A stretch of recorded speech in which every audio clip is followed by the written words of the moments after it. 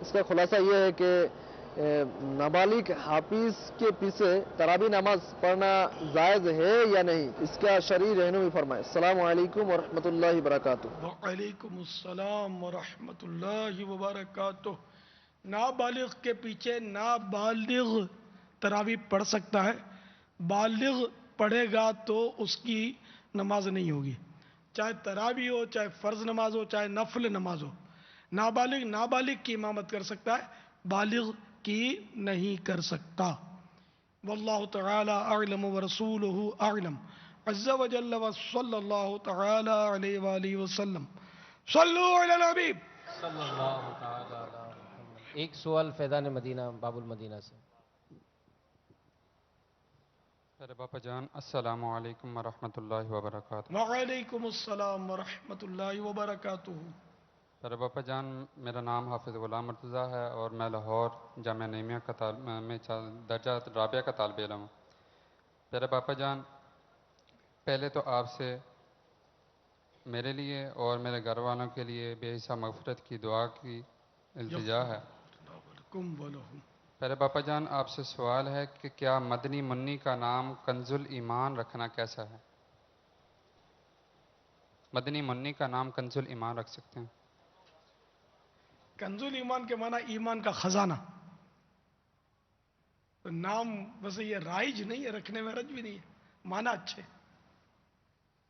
اللہ اس کو اس میں با مسمہ بنا دے تو اس کا کرم ہے، ورنہ یہ کہ ہے اس میں خود ستائی ہے، یعنی جس کو اپنے منہ میاں مٹھو بولنا، تو ایسے نام جس میں اپنی تعریف ہوتی ہے نا، تو اس کی وجہ سے ہے ممانعت، منع ہے، ناجائز نہیں ہے۔